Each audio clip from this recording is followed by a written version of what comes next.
After a lifetime of hard work and saving, it makes perfect sense to want to keep that nest egg safe. And honestly, for a lot of us, just holding onto it as cash feels like the most responsible thing you can do. But what if that feeling of safety is actually hiding a pretty big risk? Okay, let's dive into this. Look, you've built your financial future, $1 at a time. The whole goal now is to make sure it lasts, right? So the question we're really digging into here is a big one. In a world that feels so uncertain, does keeping your savings in cash actually protect you?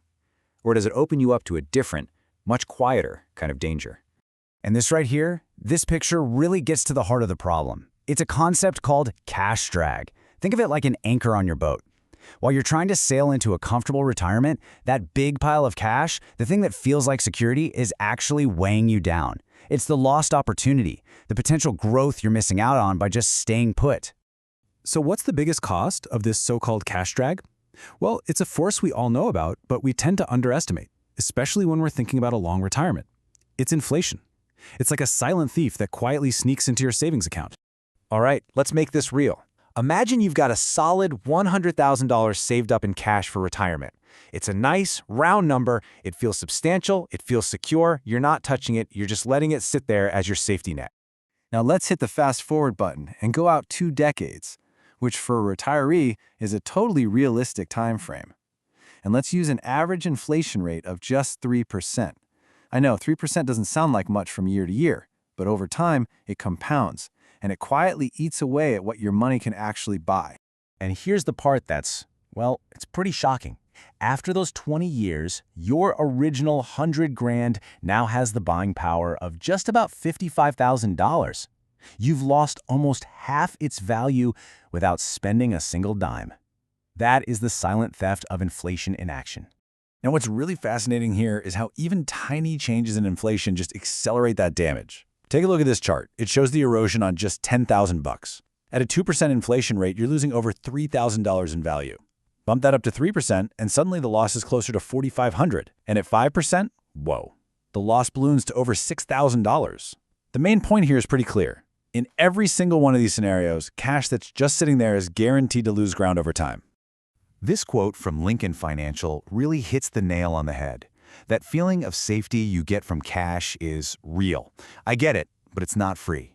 The price you're paying is the growth you absolutely need to keep your purchasing power ahead of inflation for the long haul.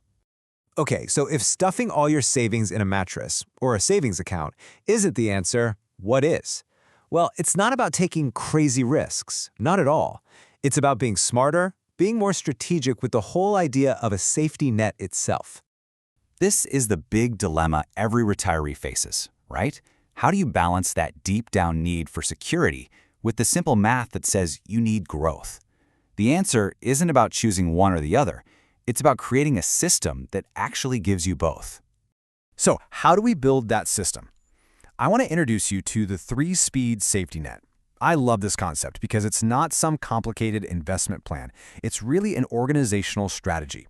It's all about realizing that not all of your savings have the same job, so they shouldn't all be kept in the same place.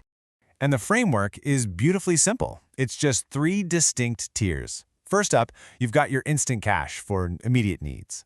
Second, a safety buffer for the bigger surprises. And third, the growth engine, which is your #1 weapon against inflation.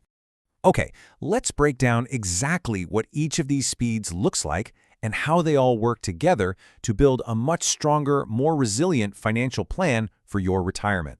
Speed 1 is all about instant access. This is your broken windshield money or your unexpected copay money. We're talking about 1 month of your essential living expenses kept right in your regular checking or savings account. This gives you that day-to-day peace of mind knowing you can handle little surprises right away. No problem. Next up, we've got Speed 2, your safety buffer. This is for the bigger stuff. A major plumbing disaster or a significant medical bill. The goal here is to hold 2 to 5 additional months of expenses, and a high-yield savings account is absolutely perfect for this tier.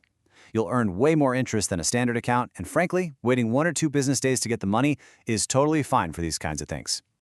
And now for the really crucial part, Speed 3, the growth engine. This is where you put any money that's left over beyond that initial 3 to 6 month safety net. Its only job is to grow and outpace inflation. And this isn't locked away somewhere. It's in a diversified, accessible investment account. This is the money that's truly working for your future. So why is that growth engine so important? Well, this data from Schroders it's absolutely stunning. Over a 20-year period, stocks have historically beaten inflation 100% of the time. 100%. And cash? It only has a 65% chance. For a long-term plan like retirement, those are odds you just can't afford to ignore. So here's the bottom line. The cost of just doing nothing is staggering.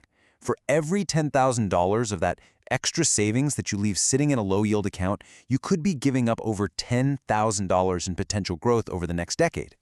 Think about that. It's a quiet loss, but it compounds into a massive difference over time. All right, so understanding the strategy is the first big step. Now, let's talk about how to actually put it into practice. This is where you take control and make your money work just as hard for you as you worked for it. Here's your 5-step action plan. First, calculate 1 to 3 months of your absolute core living expenses. Second, define your tiers. How much do you need instantly versus in a few days? Third, get the right tools. Open that high-yield savings and an accessible brokerage account. Fourth, plan your shift. And you don't have to do it all at once. You can move money over gradually. And finally, and this one is so important, talk this over with a financial professional to really tailor it to your specific life and your goals. I want to leave you with this really powerful idea. We're so often taught to think of risk as the stock market going up and down. But holding too much cash isn't risk-free. It's just a different kind of risk. It's slower, it's quieter, and it's less visible, but it's just as real. So as we wrap things up, the final question is really for you to think about. You've done the incredibly hard work of saving and building that nest egg. Now the challenge is to make sure that money can support you for the rest of your life. So, is it time to make your money work a little harder for you?